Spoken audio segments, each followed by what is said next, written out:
Well, welcome into part three. If anyone's hanging out with us. Oh, this shows the lone stranger. So I'm going to do this in case someone decides to watch this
Okay, we've got a hot mic.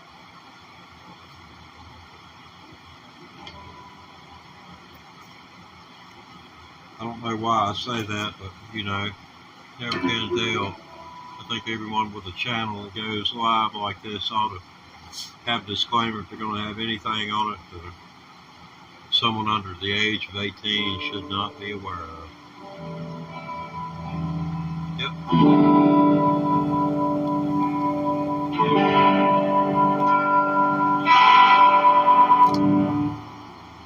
Yeah, quite a difference in the spread of the 5 positions. Neck pickup. This is the neck and the middle pickup.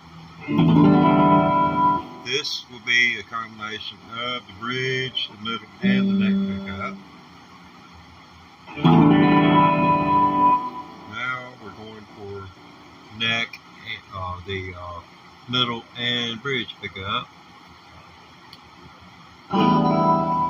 Then bridge. Noticeably. Listen. See how much more keen that is? Mark Knopfler, he was always right around there. Hendrix, Clapton, a lot of them, they chose that position. But anyway, a new way to hold your finger pick to keep it from falling out of your hands. You know, these things you can take a razor blade, score the back up, just put little lines on it, and then come back at a 45-degree angle to those lines and make little boxes. You press your finger into the pick, and the pick, it just will not fall off of your finger. You can pry it off with your other finger. You know, you can get it loose, but it don't come off easy. Just a little tip for you. I didn't do that to this. This is just a regular pick. I've been holding this thing off and on for so long.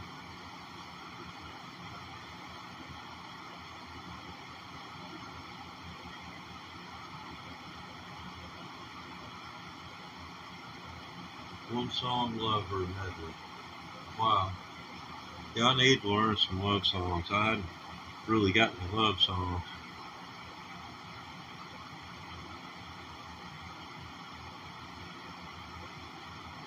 I haven't got any love songs for you. I don't know. Amy, what you gonna do? I think I'd like to hang with you for a while, maybe longer if I do. Yeah. Pure Prairie League. I got to see them. Poco. A lot of bands where you may have not heard of. A lot of people aren't hip to them. They were notable acts, opening for the likes of Hendrix and Eric Clapton. But anyway, can't remember who opened for the Who when I went to see the Who. That was back in the day before all the glitz and the glamour. You got more music than you got anything else. The biggest part of it, there weren't fancy lighting systems and lasers and all of that.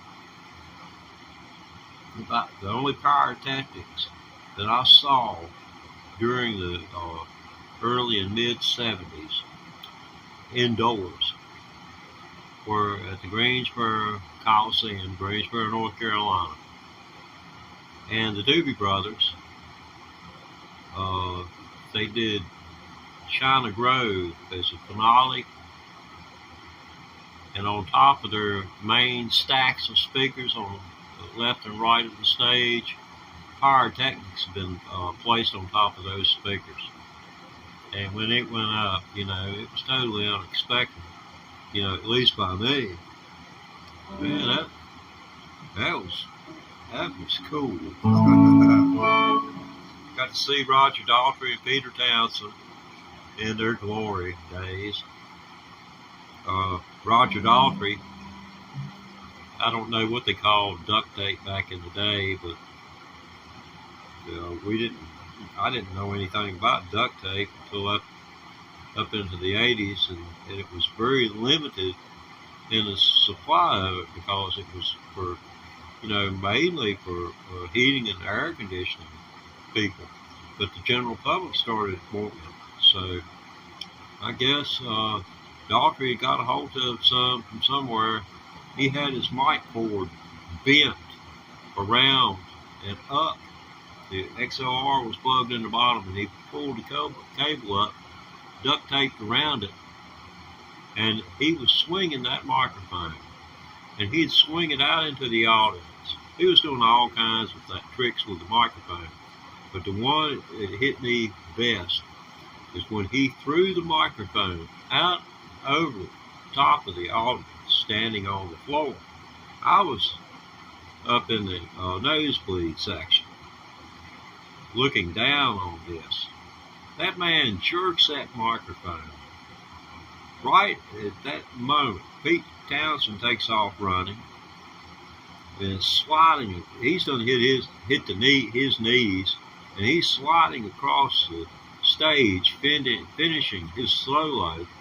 And here's Daltrey jerking the microphone cord, and that microphone comes back right up above his head, getting ready to fly by him. He snatches it, comes down right on cue. I guess when you do something for a living, him and Pete have been doing that for a while, when I saw him in '75.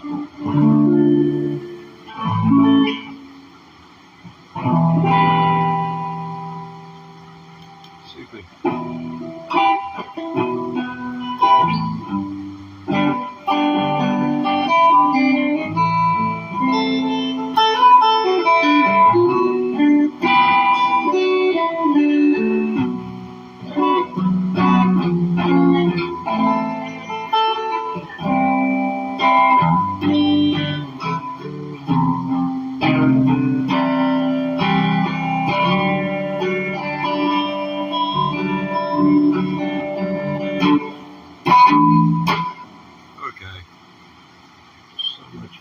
Yeah, I'm sorry, I can't fulfill your request for the love song, but, well, wait a minute. Maybe we can do something there. I can dirty this thing up.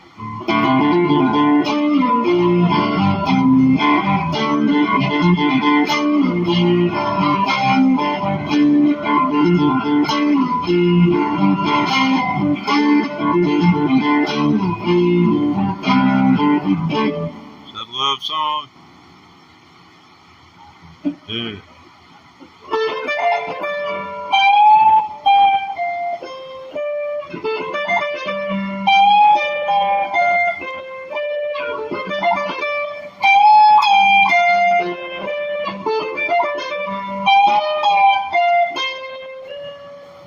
That's a transition note that carries you here.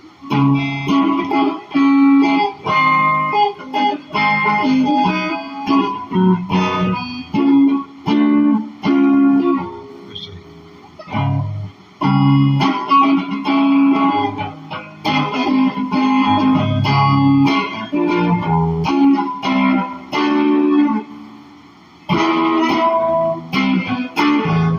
Okay, I got it right now.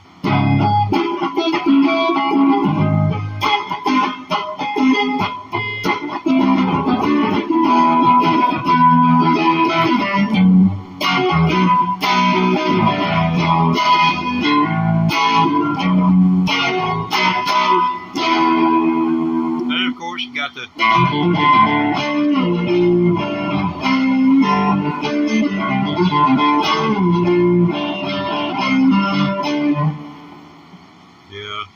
over and over and over. Just keep on going. Yeah, I've been meaning to put that on a looper pedal. I don't want to learn it wrong. So just playing it like that, I may have to turn around and spend an hour to correct a mistake that I'm doing in the initial.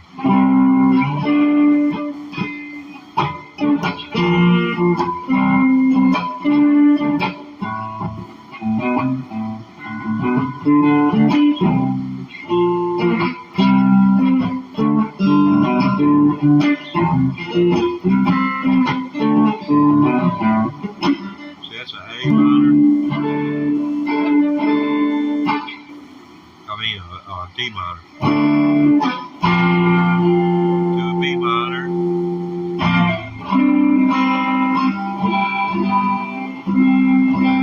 a C. And back to.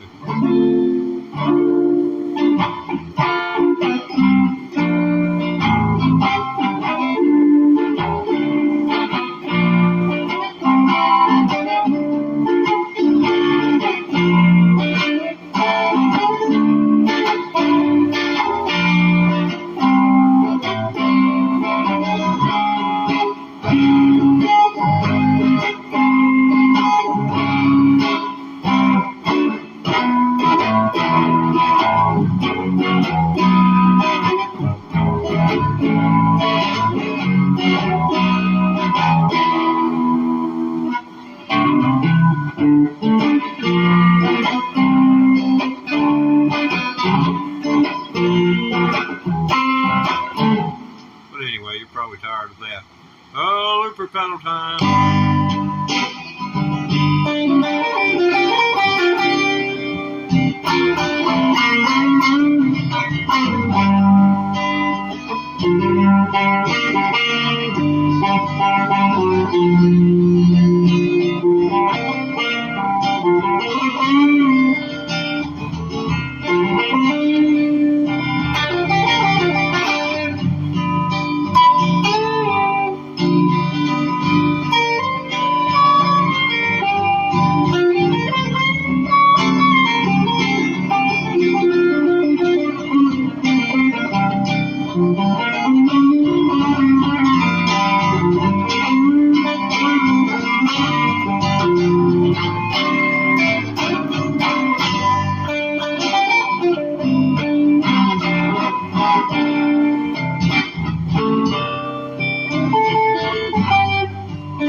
and I didn't start my clock again today.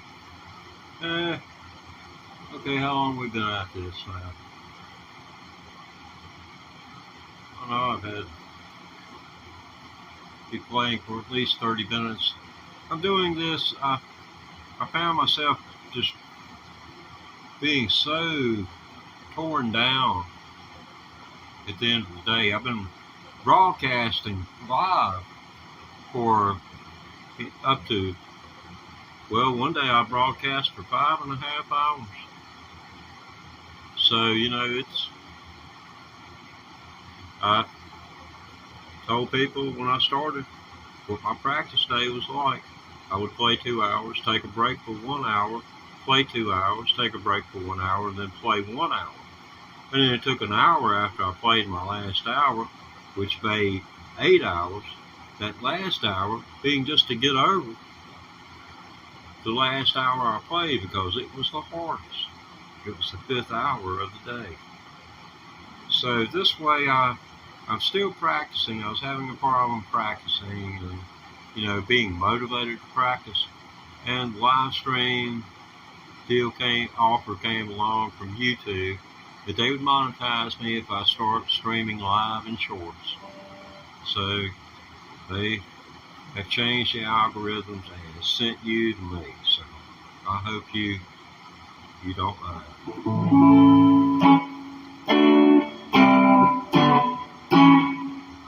Let's see, after midnight.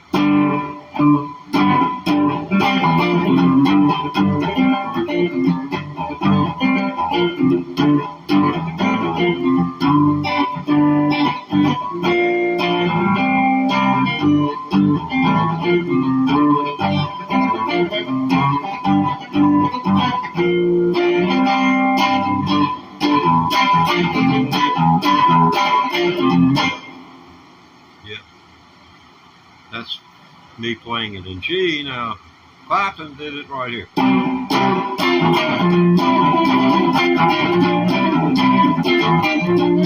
Maybe I'll get there one day.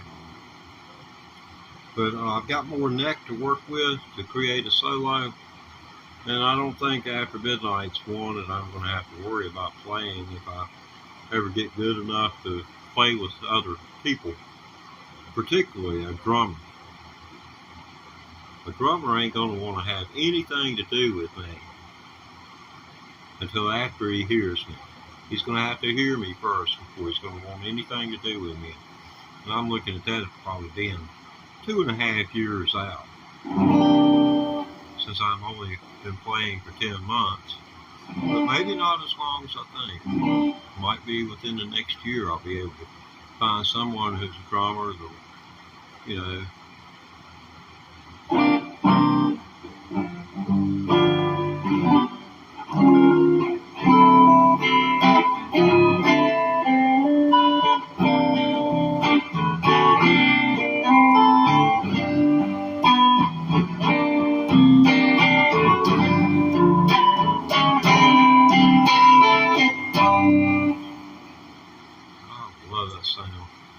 I really hate to doggone just book on you guys, but if I've got to do this to maintain the integrity of my practice, I'm going to take a 30-minute break. So, you know, what this is working out to is I'm going to be spending 10 hours a day now instead of what I used to spend, which was 8. And what I was going to spend my time doing for the next 30 minutes, I'm going to consume some food, beverage. I'm going to smoke a little bit of tobacco and drink probably 1.5 quarts of water. Then I'm going to come back and start another live stream, or part 4. Part 4. I know I've been at this for quite a while today. I went over each and every time I anticipated. I come on here to go 30 minutes with you, and I end up, let's see, wow, how can I walk away from 5 people? Some people, unless they got 120 people watching, they won't say a word.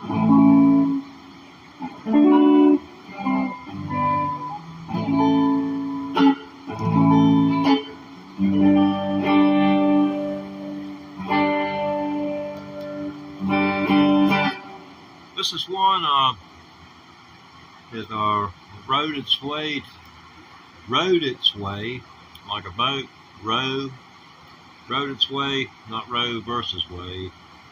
You got a choice between rowing and wading. I'd row every day. But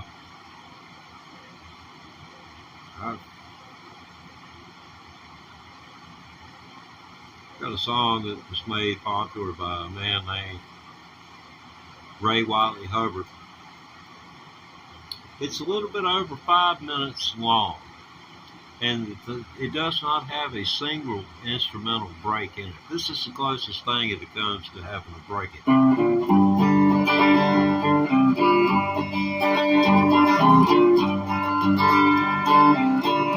That's the closest thing to a break that he has. But he sings almost continuously except for that lick. It goes something like this. Well, I dreamed last night I was cast into hell. I ain't just God. Never walked up and said, you don't need no lightning rod. Hardly ever rains down here in the cave called last storm. You ain't gonna need that leather jacket 'cause it gets kind of warm. One way in, no way out. Looks like you're here to stay. All the places messed overcrowded. Coming in every day. There's a ticket.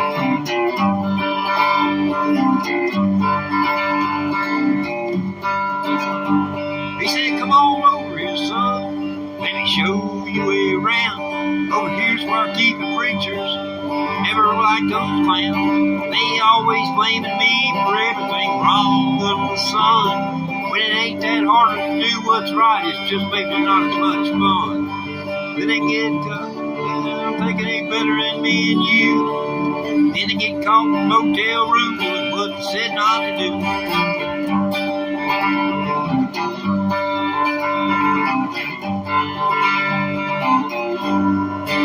But Ray Wiley Hubbard, look up Conversation with the Devil and listen to that, because it's not an evil song. It is a man who has had a dream, and he wakes up. And he realizes that he counts his blessings because he thought God was sending him a message.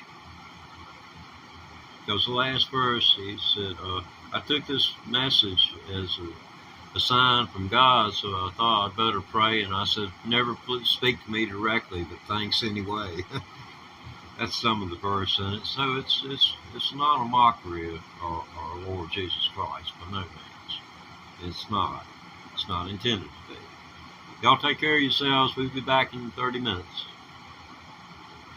Turn the